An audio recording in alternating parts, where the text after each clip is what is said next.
Hey YouTube, welcome to Clix Corner. Today I am talking about the top 10 Yu-Gi-Oh! Heroclix uncommons that I think are the best. Now in this instance, I'm not really even talking about my personal preference for them or anything like that.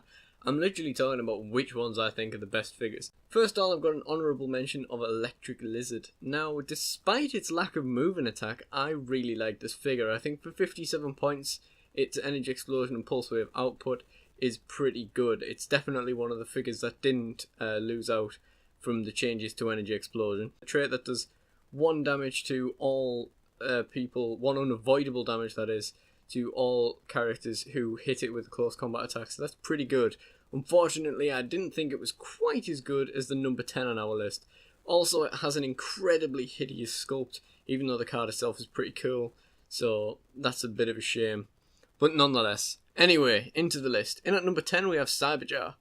Now for 30 points this is a pretty cool figure. It's a 30 point perplex piece, which has a strong manoeuvrability due to the phase and teleport and a lack thereof due to its 5, 4, 3 and 2 speeds. But otherwise it's a pretty cool figure for 30 points because you get the perplex on your team, and whenever he's KO'd, all characters within 7 squares dealt 1 penetrating damage. Now that could help you or harm you either way. It's likely it's going to do some damage to you. But he does have 4 different keywords. Yugimoto and Dark are pretty good keywords, so he's going to fit on some good teams. Fortunately, Bandit Keys is a pretty awful keyword, and the Big 5 is pretty bad as well, but you can't sniff with 4 keywords, really. In at number 9 is Aquamador. Now, this is an interesting one because I wouldn't have thought that I would say he is in the top 10, but looking at all of the uncommon Heroclix and sort of comparing them, I'd certainly believe he owns a place here. So he's an 80 point prob and barrier piece. When he uses barrier, he can use Incapacitate as a free action to make a close combat attack targeting 1 opposing character adjacent to a blocking terrain marker, regardless of range or line of fire. Which is always pretty cool because anything that gives you an advantage on your barrier is also pretty good. I mean, barrier is a power that should never really be underestimated, but fundamentally it is pretty bad if you don't have a special effect going for you. So the fact that he does have a special effect for it and they haven't just made this like a vanilla sort of dial, it makes him pretty good, and the prob at the bottom helps, and the perplex at the end of his dial is pretty cool too. As we've discussed in previous videos, the water keyword is pretty lame, but mystical keyword in general is pretty awesome, so he's going to fit in a lot of places. In at number 9 is Yatagarasu. Yatagarasu's lack of an ability and having a bit of a vanilla dial was, it was disappointing, but fundamentally he's still a great figure for 50 points. He's got hypersonic speed, precision strike and willpower. He's got the tiny size, but he's also flying, and he's got a bit of empower in the middle of his dial. He's a bit of a short dial, but he packs a lot in, and he has that really awesome animal keyword. Wind is also not a bad keyword, but Nora, I believe, is pretty bad. Yeah, it's just him and Azura Priest in that. So that's an awful keyword, really. In at number 7 is Garuzis. Now this is a vanilla dial, but it's a very good one. For 94 points you'd maybe like a bit of willpower these days, but he's an 11 charge, which is pretty good, and an 11 attack and 3 penetrating damage. He keeps strong speed values, he keeps strong attack values, and his defense values really aren't bad. Whenever he has a low damage value, he's got blades anyway, which just completely compensates for it. It's a shame he never has a point where he has blades and exploit weakness, but he's pretty good nonetheless. And one thing that really bumps his point value up is the amount of keywords he has. Now, Joey Wheeler's a good keyword anyway. Fire's not a great one, but it's definitely not bad. But Animal, Armor, Brute and Warrior are unbelievable generic keywords, so he can pop up in a lot of places and do a lot of damage. In at number 6, though it pains me to admit this, is Little Red Riding Hood.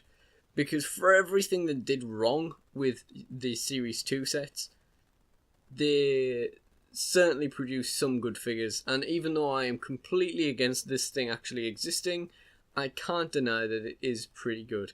So for 46 points, you've got a 3-click dial with 2 clicks of Mind Control and 2 clicks of Perplex. And it's tiny size, so you can move it anywhere.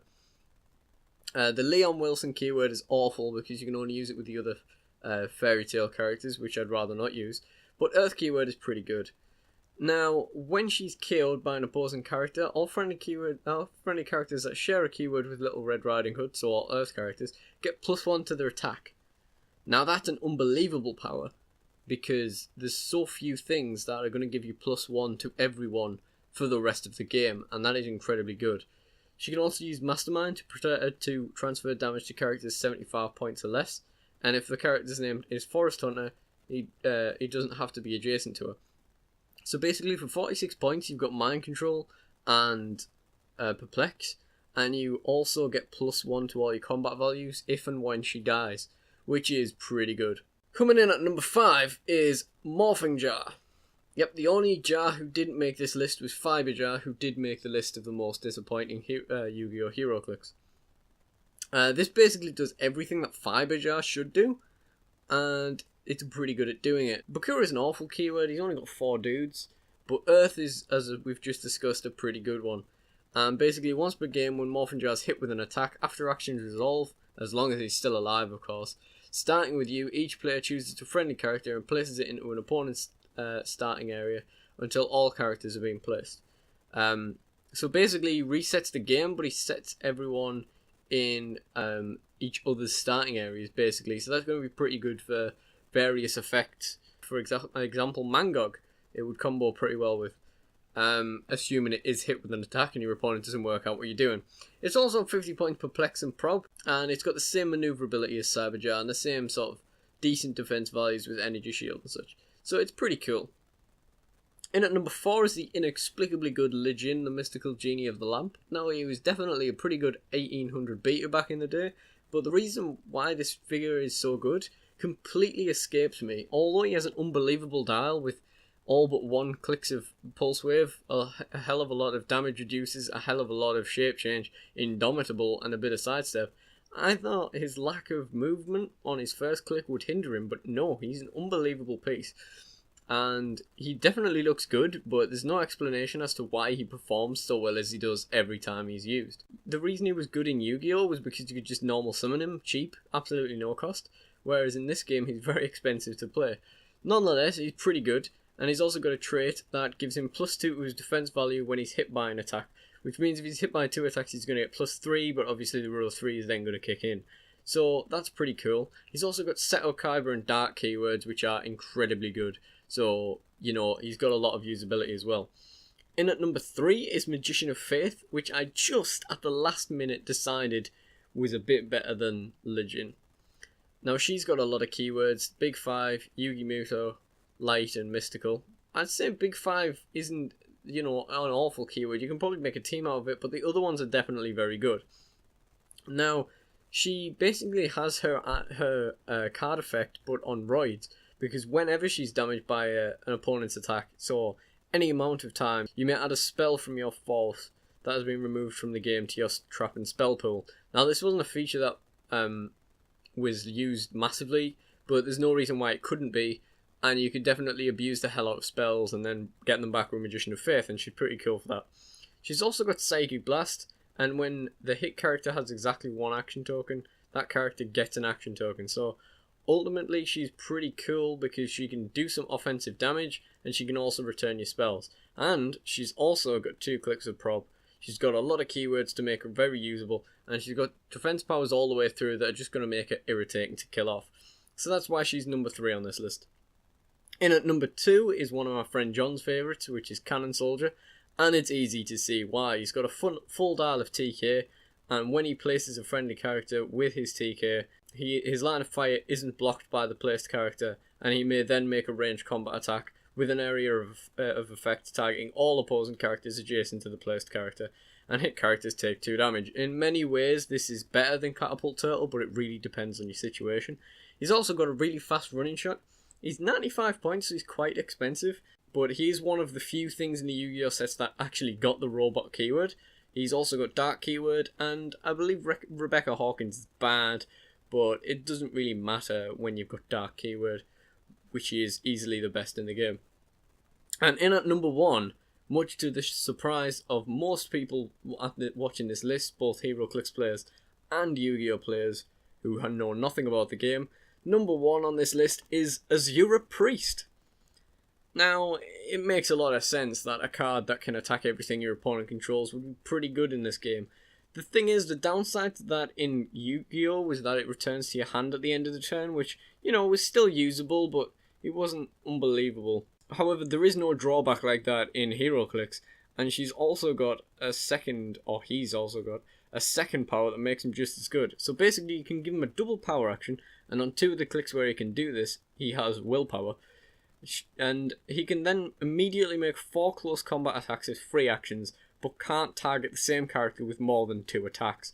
So basically, he can attack like 2 dudes 2 times, or 4 dudes 1 time, or whatever, which is pretty good. He only does 2 damage at this time, but that's absolutely fine because he's going to deal out the most of his damage on the back end of his data when he has Flurry, and also has an attack power which you can only use once per game, but it's pretty cool. Now, you can give a Zero Priest a ranged combat action, even if it's adjacent to an opposing character, with an area of effect targeting each opposing character within 6 squares in line of fire, and for each hit you roll a d6 and deal a character that much damage. So basically he does a big set of blades on as many people as it hits. Now obviously the easy disruptor of this is to miss. Since it's only once per game, you can never take the action again regardless of whether you hit or miss, but it's still pretty nasty. Light is an unbelievable keyword as well. It's probably only second to the big ones like Dark and the others. Nora, as we discussed earlier, is awful. But a Zero Priest fundamentally is only 49 points, and you can do as many of the 4 attack power as you want. So, yeah, it's got solid attack values for all of these things. And for those reasons, I believe Zero Priest is the best uncommon in Yu-Gi-Oh! Heroclix. But what do you think? Let me know in the comments, and stay tuned for the 10 best rares in Yu-Gi-Oh! Heroclix. It's the hardest list I've had so far. Both the lists I've had so far, I've only came up with about 10 people, but rares is where it starts getting a bit more difficult. Even super rares is easier than rares. Anyhow, thank you for watching. This has been Clix Corner. Goodbye.